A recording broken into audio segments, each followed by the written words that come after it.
तो आज हम स्टार्ट करेंगे लीनियर डिफरेंशियल इक्वेशन। और differential equation is of the form dy by D x plus P y is equal to q. अगर इस फॉर्म में दिखाई दे रहा है तो डिफरेंशियल इक्वेशन लीनियर होता है। ठीक है, is called linear differential equation of first degree and first order.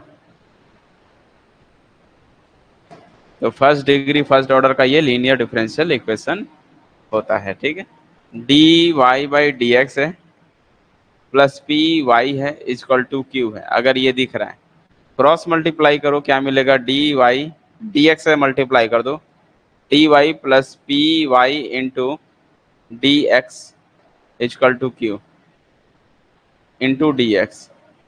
तो डी एक्स एक जगह करोगे तो D y plus d x common लोगे तो p y minus q into में डी एक्स इक्वल में 0। P y minus q into D x plus d y equal में 0। ये अच्छे से देखो, ये m है, M D x plus N D Y type का दिख रहा है कि नहीं दिख रहा है? तो अगर मैं आपसे पूछूं बताओ भाई m की वैल्यू क्या है, तो आप क्या जवाब दोगे? सर m की वैल्यू जो है पी वाई माइनस क्यू है। ठीक है, और n कितना है? तो n की वैल्यू जो बनती है आपका 1। कंपेयर करोगे तो यहाँ से जब हम, और p और q क्या होता है मैं बता दूं यहाँ पर, वेयर p और q are function of x, function of x, x का कोई फंक्शन है, मतलब p के जगह कुछ x होगा, q के जगह भी x होगा। ठीक है, या तो कोई कांस्टेंट होंगे। तो यहाँ से अगर मैं इसका पार्शियल डेरिवेटिव करूंगा del m upon del y, m का y के रिस्पेक्ट में करते हैं, एटलीस्ट p तो जरूर आएगा, y का 1 तो p आ जाएगा, q का 0 हो जाएगा। अब यहाँ पर अगर p की वैल्यू कांस्टेंट भी होगी तो भी वो कांस्टेंट आ जाएगा। तो ये del m upon del y 0 तो नहीं होने वाला, but del n upon del x always 0 मिलेगा, क्योंकि 1 का जब हम x के रिस्पेक्ट में करेंगे तो 0 मिल जाएगा। तो इससे क्या समझ में आ रहा है कि ये जो del m upon del y है नॉट इक्वल आएगा del n upon del x। इसका मतलब ये हो गया कि ये जो डिफरेंशियल इक्वेशन होता है वो हमेशा कैसा होता है? नॉन एग्जैक्ट होता है। ठीक है, इससे हम कंक्लूजन निकल सकते हैं, therefore linear differential equation, therefore ऐसा लिख लो, d Y by D x plus P Y equal q is non exact. ये हमेशा नॉन एग्जैक्ट होता है, और जब नॉन एग्जैक्ट होता है तभी हम इसको एग्जैक्ट बनाते हैं। याद करो, बताया था मैंने। तो नॉन एग्जैक्ट हो गया तो इसको एग्जैक्ट बनाने के लिए हम इंटीग्रेटेड फैक्टर फाइंड करते थे, याद है? तो इंटीग्रेटेड फैक्टर फाइंड करने के लिए हम आई एफ कैलकुलेट करते थे। तो वो आई एफ कहाँ से आया था, वही कंक्लूजन निकाल के यहाँ मानते हैं ऐसा कि आई एफ मान लो कोई फंक्शन है, तो उस आई एफ से इसको जो है मल्टीप्लाई करके बनाया जाता है। ठीक है, ठीक है, भले कभी बता दूंगा कि वो आई एफ कैसे आया, बट अभी फिलहाल हम लोग यही जानेंगे कि ये इसके लिए एकदम स्पेशल है ये, कि अगर D Y by D x plus P Y equal to Q है और p और q जो है कोई फंक्शन है x का, अगर ऐसा है तो हम बोलते हैं इसका इंटीग्रेटेड फैक्टर जो होता है आई एफ, वो आई एफ की value e to the power में इंटीग्रेशन ऑफ f, ये p होता है। ठीक है, p इंटू डी एक्स, ये इंटीग्रेटेड फैक्टर निकल जाता है, और इस इंटीग्रेटेड फैक्टर से मल्टीप्लाई करते हैं तो ये सॉल्यूशन निकल जाता है। सॉल्यूशन की बात करोगे तो सॉल्यूशन ये होता है। तो ये आपको याद रखने की चीज़ है, यहाँ y लिखा है तो y इंटू आई एफ करना इज इक्वल टू इंटीग्रेशन में राइट साइड का cube into I F into D x plus C. This is a solution of, ये आप लोग वैसे भी बेसिकली पहले से भी पढ़ कर आए होंगे कि जब कभी भी अगर लीनियर डिफरेंशियल इक्वेशन होता है तो इसका I F E to the power में p इंटू डी एक्स होता है, और हम y इंटू आई एफ करते हैं, सॉल्व करते हैं तो y की वैल्यू मिल जाती है, यहाँ से सॉल्यूशन भी मिल जाता है। ये इसका जनरलाइज मेथड है और इसको जो है सिंप्लीफाई करके ये लाया गया है। ठीक है, आइए पहले फाइंड करते हैं, फिर उसको मल्टीप्लाई करते हैं, फिर सॉल्यूशन निकालते हैं, तो यही मिलेगा हमको। तो ये हमको याद रखना है लीनियर के लिए, और ये बेसिकली आप लोग इसको 12th में भी पढ़ कर आए हो। ठीक है, जो बच्चा 12th नहीं पढ़ा है, डिप्लोमा पढ़ा है, कोई दिक्कत नहीं, उनको ये चीजें याद रखनी है कि जब भी dy by D x plus P Y के फॉर्म में होता है तो उसका ये आई एफ निकलता है। अब आई एफ कुछ और नहीं, ई टू द पावर में ये होता है, y का कोफिशिएंट होना चाहिए। ठीक है, दूसरा यहाँ y इसलिए लिखा हूँ क्योंकि बेटा ये पूरा y के फॉर्म में चलता है। अगर यहाँ t होता तो यहाँ मैं t इंटू आई एफ लिखता, बस इतनी सी चीज है। यहाँ पर dx लिखा हुआ है इसलिए यहाँ भी dx लिखा हुआ है, यहाँ भी dx लिखा हुआ है। अगर यहाँ dt होता तो यहाँ भी dt होता, तो यहाँ भी dt होता। तो ये चीजें ध्यान देना आपको कि y डिपेंडेंट है, x इंडिपेंडेंट है, इसलिए y और x के फॉर्म में है। अगर u और t में होगा, u और v में हो गया, उस फॉर्म में आ सकता है। ठीक है, चलिए question number 1, solve differential equation. और डिफरेंशियल इक्वेशन क्या दिया हुआ है, वो लिखा हुआ है dy by D x plus Y into sec X is equal to 10x। तो एग्जाम में आपको इस टाइप से लिख कर देगा, तो ये जो है आपको समझ जाना है कि ये जो है लीनियर है। कैसे, dy by D x plus P Y is equal to Q type का दिखेगा। और मैंने बताया था आपको कि यहाँ पर जो है p और q x और x का फंक्शन होता है। तो यहाँ देखो x के फॉर्म में दिख रहा है, यहाँ भी x के फॉर्म में दिख रहा है। तो सबसे पहले इसको कंपेयर करना सीखो कि भाई इसका कंपेरिजन कैसा होगा। कंपेरिजन में देखोगे तो ये dy by D x plus P Y is equal to Q type का है, दिख रहा है ऐसा कि नहीं दिख रहा है। अगर ऐसा दिख रहा है तो आप इतना बता सकते हो p की वैल्यू कितनी है, q की वैल्यू कितनी है। p की वैल्यू यहाँ से मिल गई सेक x, अच्छा q की वैल्यू कितनी हो गई, 10x हो गई। जब p और q मिल गया, हम इसका इंटीग्रेटेड फैक्टर याद करके आए हैं कि सर इंटीग्रेटेड फैक्टर तो e टू दी पावर में इंटीग्रेशन में यहाँ dx लिखा है तो p इंटू डी एक्स लिखना, यहाँ dt होता तो p इंटू डी टी लिखता है, u होता तो p इंटू डी यू लिखता है।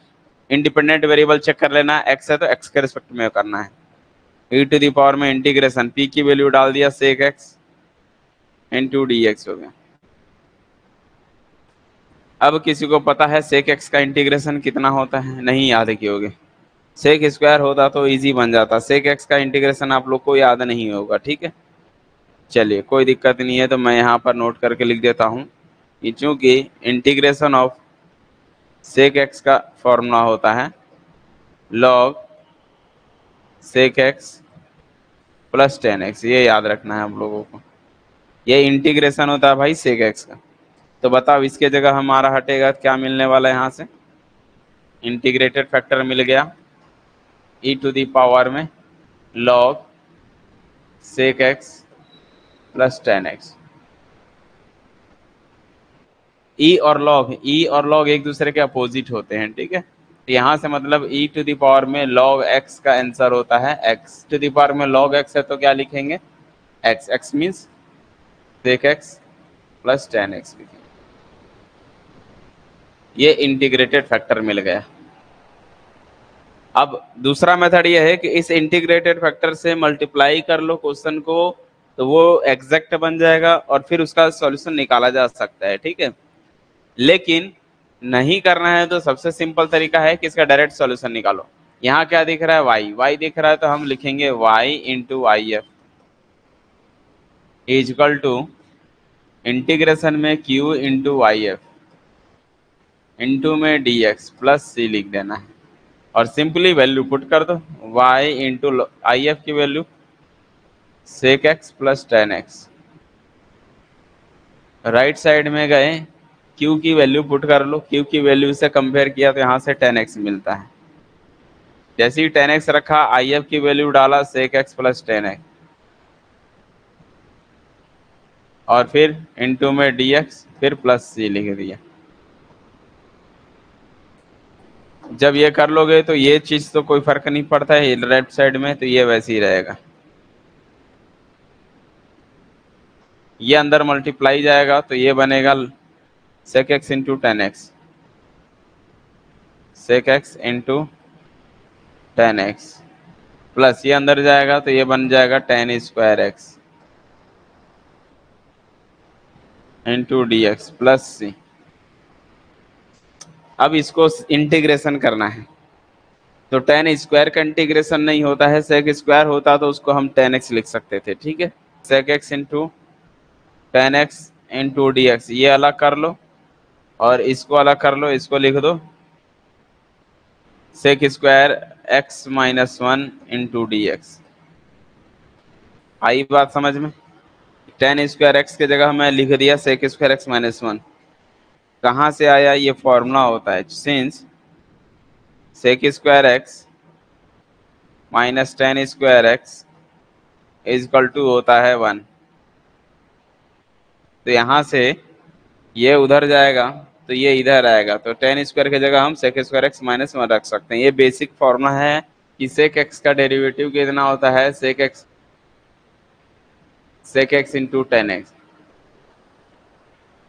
और ऐसा होता है, इसका मतलब मैं इंटीग्रेशन अगर कर दूं इसका sec x into tan X का, तो मुझे वापस सेक एक्स बन जाएगा। Y into sec X plus tan X था, राइट साइड में सिर्फ सेक एक्स आ गया, इसके जगह हम सेक एक्स लिख देंगे प्लस, यहाँ पर आओगे इसका इंटीग्रेशन सेक एक्स होता है, सेक स्क्वायर एक्स का इंटीग्रेशन होता है टेन एक्स, ये बन गया टेन एक्स माइनस वन का इंटीग्रेशन होता है एक्स, तो ये मिलेगा एक्स और प्लस सी चल रहा है। तो ये आपका फाइनल आंसर आता है इस चीज का, ठीक है। इंटीग्रेशन में sec x into tan X का होता है सेक एक्स होता है, ठीक है। इंटीग्रेशन में सेक स्क्वायर एक्स का होता है, इंटीग्रेशन में सेक एक्स का, तो सेक एक्स का इंटीग्रेशन नहीं होता, इसका याद रखना है, लॉग होता है sec X plus tan X. Integration में वन का होता है, इतना यूज हुआ है इस क्वेश्चन में, इतनी सारी चीजें यूज हुई है भाई। चलिए ठीक है, next question, question number 2, solve x into D Y by D x plus Y equal to log X. चले सबसे पहले बेसिक चीज ये चीजें जानिए कि D Y by D X होना चाहिए था, हमारा फॉर्मूला के हिसाब से ये होता है D Y by D x plus P into Y equal to Q होना चाहिए। तो क्या ये इस रूप में दिख रहा है? क्या ये चेक करो कि ये जो क्वेश्चन है इस फॉर्म में है कि नहीं है, तो नहीं है, नहीं है तो इसको बनाना पड़ेगा। बनाने के लिए बेटा यहाँ से x को रिमूव करना है, x को हटाना है, तभी तो D Y by D X बनेगा। तो x अपने आप थोड़ी हटेगा, और ना हम इसको खा सकते हैं। इसको हटाने का एक ही तरीका x से डिवाइड कर दो। जैसे ही x से इस क्वेश्चन को डिवाइड करते हो तो ये बन जाएगा D Y by D X, X cut गया, यहाँ पर वन बटा एक्स आ जाएगा, इंटू में y हो जाएगा, यहाँ पर log x के बटे में x आ जाएगा, डिवाइड में x आ जाएगा। भाई ये तरीका होता है, और जब तरीके पता चल गए p निकाल लो बेटा। p की वैल्यू हमने x के फॉर्म में बोला था, पी वाई, वाई को छोड़ के p होता है, y को छोड़ के p की वैल्यू देखोगे तो वन बटा एक्स मिलेगा, q की वैल्यू तो पूरी राइट साइड की होती है, log x बटा x होता है, दिस इज अ q, ये है p।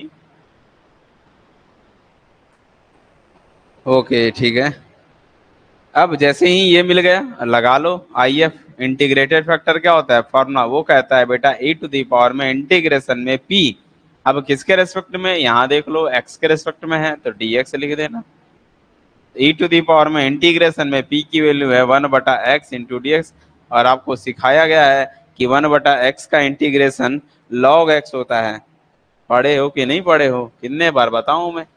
तो यहाँ से आई एफ मिल गया, इंटीग्रेटेड फैक्टर जो है ई टू दी पावर में log x बन गया, क्योंकि वन बटा एक्स का इंटीग्रेशन log x होता है, वन बटा एक्स का इंटीग्रेशन log x होता है, तो यहाँ से ई टू दी पावर में log x आ जाएगा। कभी भी सिखाया हूँ ई और log साथ में नहीं दिखते, अगर ई के पावर में log है तो वो हट जाएगा, कट के सिर्फ x बच जाएगा, तो इंटीग्रेटेड फैक्टर तो x आएगा। नेक्स्ट उसके बाद होता है हमारा process y into I F किया जाता है। अब इसको भी रटना नहीं बेटा कि y ही आएगा जिंदगी में, कभी कभी क्वेश्चन घुमा के दे देगा, यहाँ यू यू लिख देगा, तो आपको यू डॉट आई एफ लिखनी है, ठीक है। तो वाई इंटू आई एफ का फॉर्मूला बनता है, इंटीग्रेशन बनाओ, क्यूब इंटू आई एफ लिख दो और डी एक्स लिख दो, प्लस सी लगा लो अलग से। इतना इजी क्वेश्चन है। y इंटू आई एफ की वैल्यू को पुट कर दो x, इधर q की वैल्यू थी log x divide by x था, और आई एफ की वैल्यू कितनी है, आई एफ की वैल्यू तो x है, इंटू में dx लगाओगे प्लस c करोगे। अब क्या कर सकते हैं बोलो बेटा, y इंटू एक्स हो गया, ये x x तो कट गया, इंटीग्रेशन में log x हो गया। यहाँ 1 इंटू समझ के करना पड़ता है, ये सोचो कि 1 इंटू लॉग एक्स है। जब भी log x का सिर्फ इंटीग्रेशन हुआ है तो समझना यहाँ पर 1 इंटू लॉग एक्स है, तो प्रोडक्ट रूल लगता है। प्रोडक्ट रूल क्या कहता है, यू अलजेब्रा बाद में आएगा। यहाँ से log x बाहर होगा, पहले का इंटीग्रेशन माइनस लगाते हैं, इंटीग्रेशन बनाते हैं, डी अपॉन डी एक्स लिखते हैं log x का।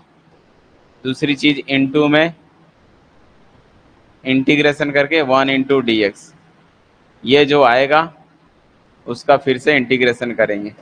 अब बाहर क्या चल रहा है, प्लस सी चल रहा है, ठीक है। अभी देखते जाओ कहाँ गलती होएगा।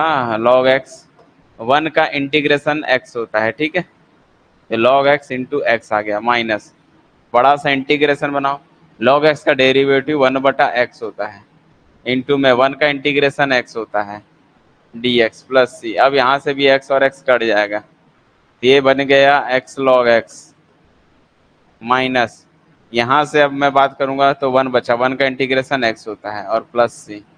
यहाँ चल रहा है y इंटू एक्स चल रहा है, क्यों ना सबको x से भाग कर दो, तो y बराबर मिल गया log x minus 1 plus C by x आ जाएगा, ठीक है। तो ये जो है फाइनली इसका आंसर आएगा। वो बोल दे भैया Y X equal X common ले लो, तो log x minus 1 plus C, ये भी फॉर्म दिखाई दे सकता है। तो आपको ऑप्शन में देखना पड़ेगा कौन सा ऑप्शन दिया हुआ है। Question number 3, T log T into D Y by D T plus Y is equal to 2 log T. चलिए एक बार इसको ट्राई कीजिए। जिनको प्रोडक्ट रूल में दिक्कत है उनके लिए ये फॉर्मूला लिख देता हूँ मैं, कि एक तो u डॉट v का ये भी फॉर्मूला होता है कि u को बाहर करो, v का इंटीग्रेशन कर दो, माइनस लगाओ बड़ा सा इंटीग्रेशन, फिर ब्रैकेट, इसके अंदर में फर्स्ट का derivative d upon D x you, फिर दूसरे वाले का इंटीग्रेशन, जो आएगा फाइनली उसका इंटीग्रेशन। एक तो ये वाला एक मेथड होता है। दूसरा मेथड ये होता है u dot v into D x. इसमें क्या रहता है, u को बाहर दिख रहा है, u का u है, v का v डैश v1 लिख दिया, माइनस इसका डेरिवेटिव u डैश, इसका integration v2 plus u double dash v3 minus, ये प्लस माइनस चलते रहता है ऐसा, u का ट्रिपल डैश v3 का v4 हो जाएगा, प्लस एंड सो ऑन। यहाँ पर v3 का मतलब होता है इंटीग्रेशन, 3 बार इंटीग्रेशन, और u3 का ट्रिपल डैश का मतलब होता है 3 बार derivative d q upon D x q. तो u वाला चीज डिफ्रेंशिएट है, v3 मतलब इंटीग्रेशन, ठीक है। ये दोनों फॉर्मूले आपको याद रखने हैं, जो अप्लाई कर सकते हो वो कर लेना। चलिए इसको सीखते हैं। सबसे पहले तो ये D Y by D T plus P of T is equal to Q के फॉर्म में होना चाहिए। तो ये नहीं है तो इसको कन्वर्ट करेंगे, कन्वर्ट करने के लिए ये नहीं होना चाहिए तो इसको सबको डिवाइड करोगे, ठीक है। ये बन जाएगा D Y by D T plus यहाँ y के अपॉन में ही आ जाएगा, तो 1/t into log T into Y, right side में 2 log t अपॉन में t log t आ जाएगा। तो ऐसा करने से क्या हो गया, ये कैंसल आउट हो गया, बाकी जो बच गया लिख दो D Y by D T plus 1/t log t रहन दो, इनटू में y दिख रहा है, यहाँ पर 2/t दिख रहा है। अब ये उस फॉर्म में बन गया। जब बन गया ऐसा, तो हम बोलते हैं y का कोफिशिएंट ही आपका p बनता है। तो यहाँ से अगर हम देखें तो p क्या हो गया, p का मान मिल गया बेटा 1/t log t, और q का मान मिल गया वो 2/t। इंटीग्रेटेड फैक्टर होता है e टू दी पावर में इंटीग्रेशन में p की वैल्यू कितनी है भाई, 1/t log t है। इनटू में dt लिखना, x मत लिख देना, dt लिख देना, ठीक है। अब इसका इंटीग्रेशन करने में आपको दिक्कत होगी, तो पहली बात तो इसका इंटीग्रेशन नहीं होगा, तो यहां से इसको हटाओ। अगर मैं बोलूंगा सर log t को मैं अगर u ले लिया तो इसका डेरिवेटिव कितना होगा बेटा, 1/t इंटू डी टी, ये du बन जाएगा। तो 1/t इंटू डी टी के जगह हम शॉर्टकट में du लिख दिए, तो ये बन गया e टू दी पावर में, और 1/log t को आपने क्या माना u, तो 1/u इंटू डी टी आएगा, डी टी के जगह du बन जाएगा। तो ये थोड़ा सा मैं लिख रहा हूँ, e टू दी पावर में इंटीग्रेशन में 1/u इंटू डी बचेगा। मैंने log t को u माना तो 1/u तो रह गया, और 1/t हट गया, 1/d dt के जगह du लिख दिया, ठीक है। ये बेसिक चीज है, ये अगर आप नहीं कर पाओगे तो फिर बड़ा दिक्कत होगा। यहां से समझ में आता है ये e to the power 1/u का log u बनेगा, और e log हटता है, कट के u आता है, और u कोई और नहीं, u की वैल्यू थी log t, ऐसा ये बनता है IF। उसके बाद अब यहाँ पर आएगा t इंटू आई एफ, क्योंकि अब t के फॉर्म में क्वेश्चन था, सॉरी y के फॉर्म में था क्वेश्चन, तो y into I F, right side का cube into I F into D t चलेगा, बस इतना सा चेंजेस होंगे। नेक्स्ट स्टेप, यहाँ पर आपका y अपने जगह रहेगा, आई एफ की वैल्यू निकाल चुके हैं वो log t, और राइट साइड में गए इंटीग्रेशन में q बेटा कितना था, और देख लो q की वैल्यू ये थी 2/t, ये मिल गया 2/t इंटू आई एफ की वैल्यू है log t, और इंटू में डी टी प्लस।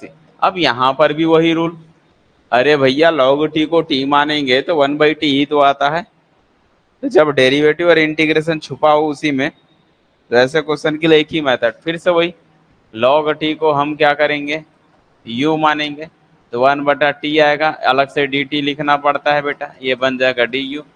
फिर से क्वेश्चन में गया, ये मिल गया 1/t into D T, 1/t into D T के जगह du लिख दिया, तो 2t मिल गया, 2t और du लिख दिया, सॉरी 2u, u माने है ना इसको, तो 2u into d u plus c. अब देखो यहाँ से ये एल्जेब्रा बन गया, और u का इंटीग्रेशन होता है u² 2, तो ये बन गया u² 2 प्लस सी, दो दो कटेगा तो सिर्फ u² आएगा। अब u की वैल्यू रखनी पड़ेगी बेटा, तो log t आएगा, तो log t का होल स्क्वायर प्लस सी, ये चल रहा है आपका y इंटू log t। चाहो तो log से डिवाइड कर दो, या तो यहीं छोड़ दो। गेट में पूछा गया है, उस क्वेश्चन को देखते हैं। गेट 2017 में क्वेश्चन पूछा गया था, और क्वेश्चन ये लिखा हुआ है कि the solution of the differential equation, the solution of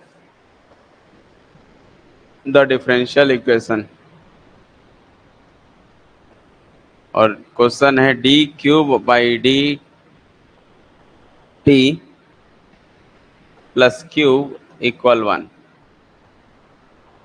with condition फिर से दिया हुआ है, विथ q का मान 0 है एट t पर 1, t बराबर 1 जब आप पुट करते तो q की वैल्यू 0 मिलती, तो कौन सा होगा, इज ऑप्शन, पहला ऑप्शन है कि q ऑफ t की वैल्यू जो है वो मिलती है e⁻t−1।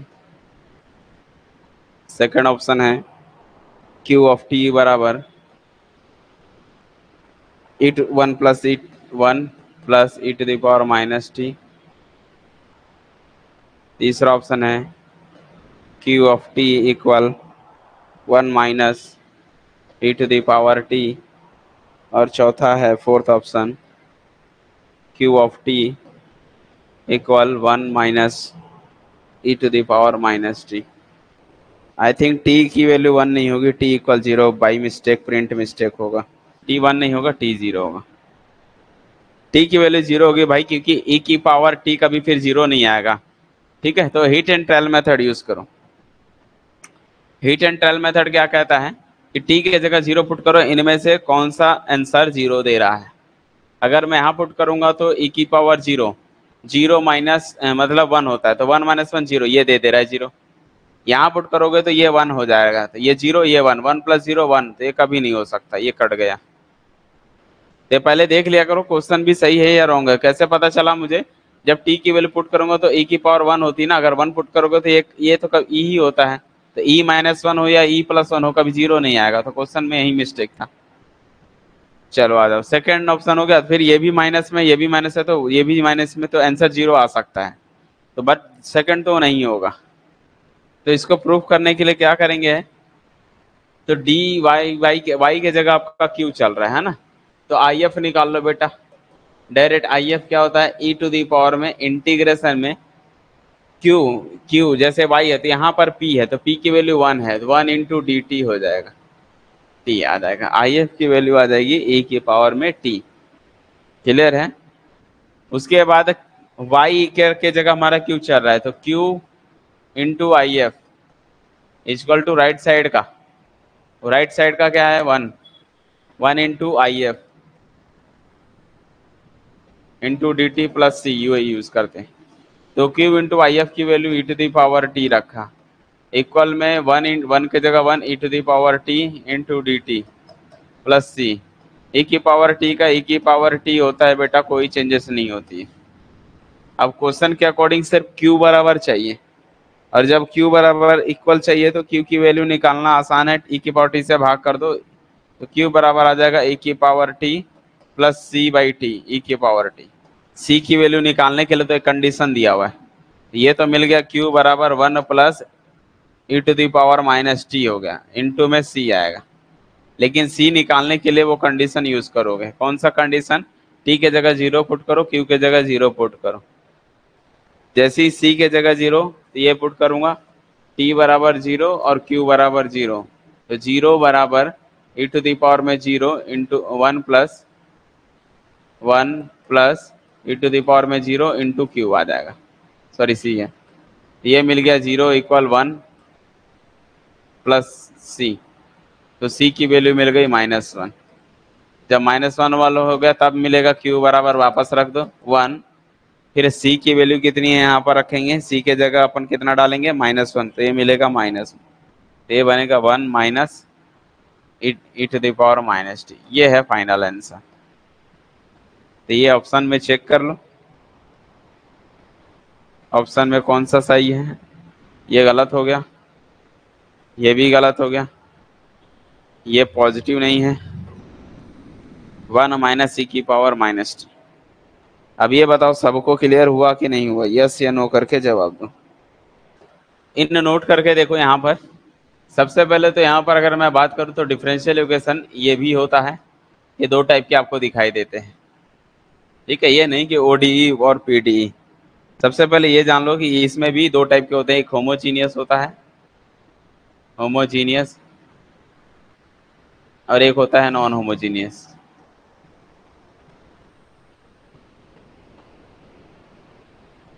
ठीक है बेटा, तो होमोजीनियस डिफरेंशियल इक्वेशन और एक नॉन होमोजीनियस डिफरेंशियल इक्वेशन होता है। ठीक है, अब ये होमोजीनियस क्या होता है, नॉन होमोजीनियस क्या होता है, इसकी पहचान क्या होती है। तो पहचान ये होती है कि जितने भी डिपेंडेंट वेरिएबल वाले हैं, डिपेंडेंट वेरिएबल मतलब जब मैं यहाँ पर मैं बोलता हूँ D Y by D X होता है, तो इसे D Y by D X में ध्यान देना, y को हम क्या बोलते हैं, डिपेंडेंट वेरिएबल, y को क्या बोलते हैं, डिपेंडेंट वेरिएबल, डिपेंडेंट, और x क्या होता है, इंडिपेंडेंट। ठीक है,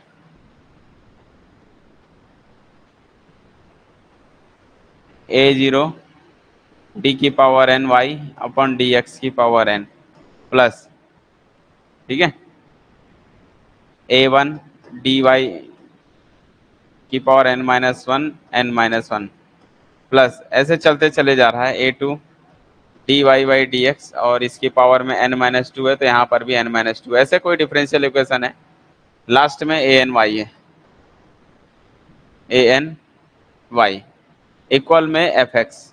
यदि ये जो एफ एक्स है राइट साइड का, अगर राइट साइड का अगर जीरो हो गया तो ये जो डिफरेंशियल इक्वेशन है उसको हम बोलते हैं होमोजीनियस, ठीक है। This implies differential equation is homogeneous.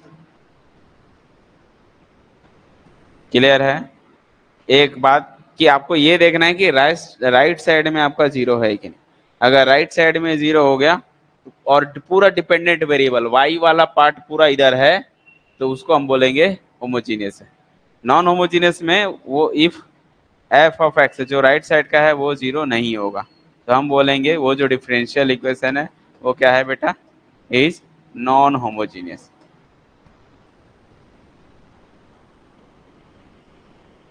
तो आपको होमोजीनियस और नॉन होमोजीनियस की भी पहचान करनी चाहिए, ठीक है।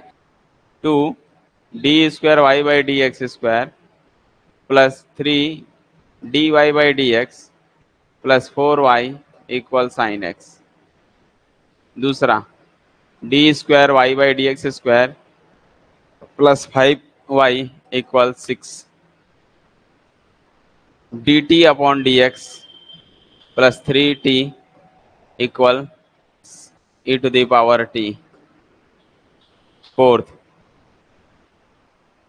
dt upon D X e to the power यहाँ पर x और dt upon D x plus five Y equal zero. पांचवा D three D square Y by D X square minus six Y minus four equal zero. छठवा five D square Y by D X square plus three Y minus minus five equal zero. बताओ भाई, चलो बताओ कौन सा इसमें homogeneous है कौन सा नॉन होमोजीनियस है। चलो ये दे दे।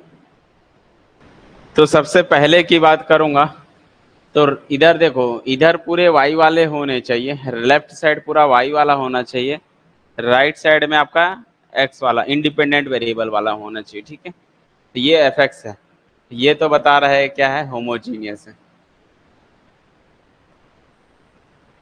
क्योंकि राइट साइड में जीरो नहीं है। यहाँ पर कोई नंबर है तो भी कोई दिक्कत नहीं है, नंबर भी है तो यहाँ वाई नहीं है ना, वाई होता तो लेफ्ट साइड आता, अभी नंबर है तो भी ये भी सॉरी ये सब नॉन होमोजीनियस है। जब राइट साइड का जीरो ना होना तो नॉन होमोजीनियस, तो नॉन होमोजीनियस, ठीक है। ये भी देखोगे राइट साइड का जीरो नहीं है तो नॉन होमोजीनियस। यहाँ पर देखो राइट साइड का जीरो क्या नहीं है तो ये भी क्या बोलेगा, नॉन होमोजीनियस। यहाँ पर राइट साइड का जीरो है तो ये होमोजीनियस हो गया। यहाँ पर राइट साइड का जीरो आप सोच रहे होगे लेकिन जीरो नहीं, अच्छे से देखो माइनस फोर को उस साइड लेके जाना पड़ेगा क्योंकि सिर्फ वाई वाला पार्ट ही इधर होना चाहिए, डेरिवेटिव वाई हो या फिर वाई डिपेंडेंट है, यहाँ पर वाई फोर है, ये फोर है तो ये तो इस टाइप का है, फोर इसको उस साइड लेके जाओगे नॉन होमोजीनियस बनेगा, ठीक है।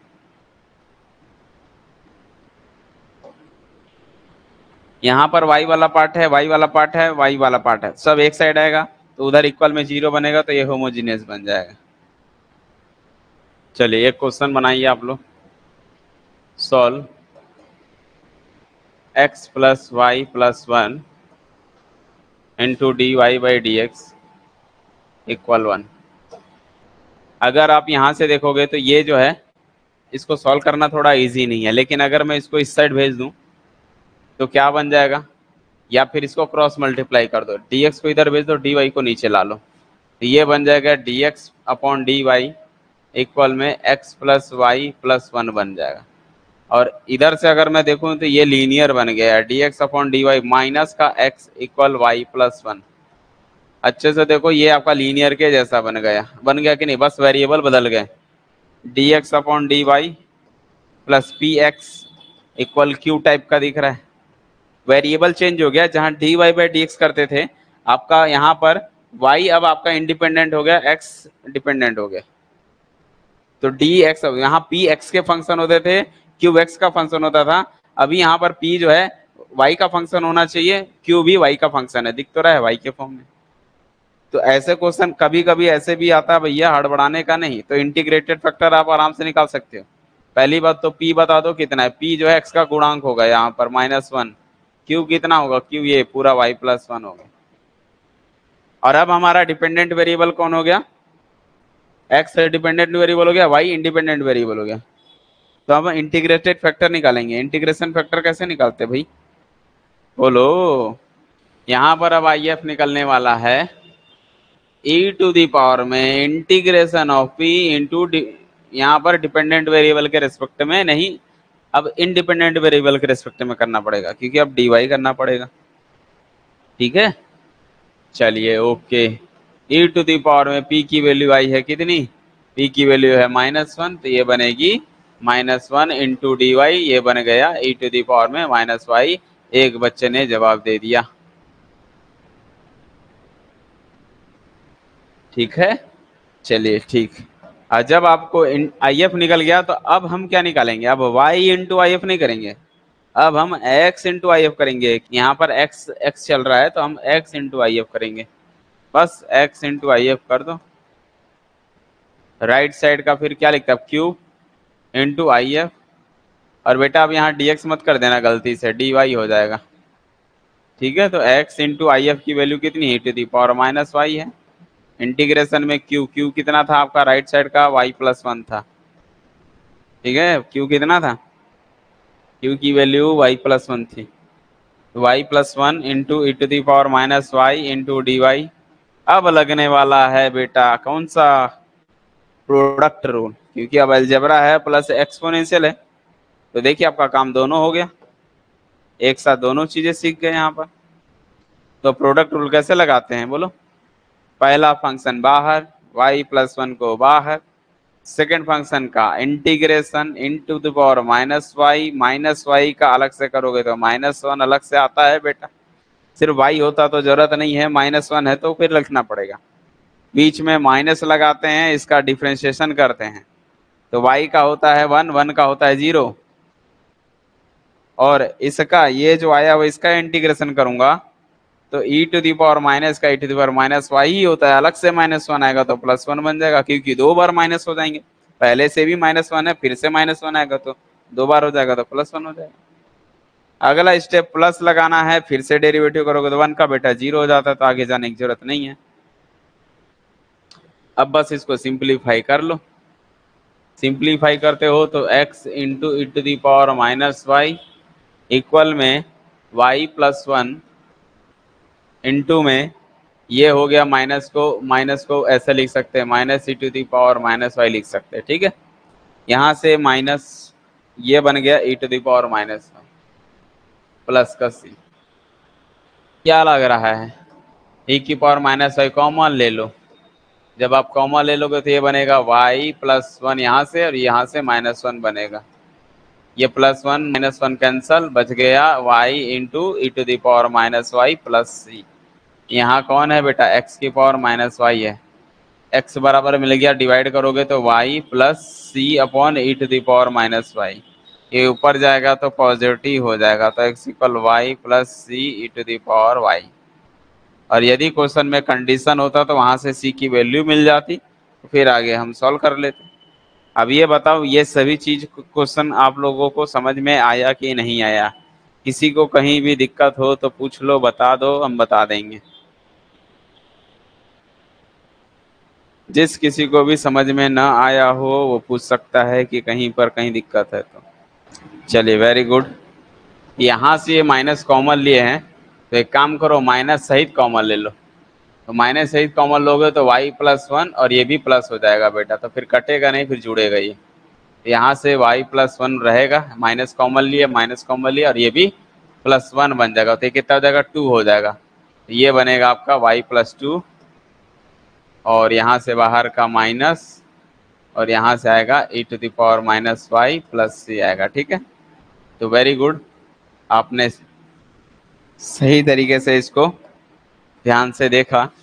तो x बराबर आएगा minus of y plus two, e⁻y cancel हो जाएगा, प्लस सी के अपॉन में आ जाएगा e⁻में का y। ओवरऑल आ जाएगा x की value minus Y plus two plus C e⁻y। Clear है? अभी कहीं दिक्कत तो नहीं है?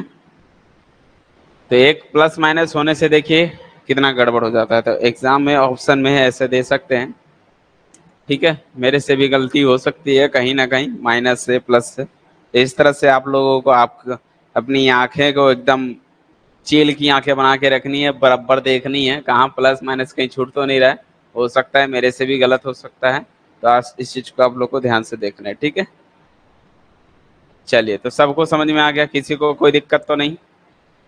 अगर हो गया तो फिर हम जो है नेक्स्ट क्लास में पढ़ेंगे बर्नौलीज। लास्ट है, बर्नौली खत्म करने के बाद हमारा चला जाएगा कहाँ पर? लीनियर कोफिशिएंट वाले, ठीक है, कांस्टेंट कोफिशिएंट वाले पे, उस पर वर्क करेंगे। होमोजीनियस और नॉन होमोजीनियस सॉल्यूशन पर काम करेंगे। ठीक है, तो आज के लिए इतना ही, तब तक के लिए बाय बाय। ठीक है, किसी को डाउट हो तो एक बार पूछ लो, अदरवाइज फिर क्लास स्टॉप करते हैं आज की क्लास।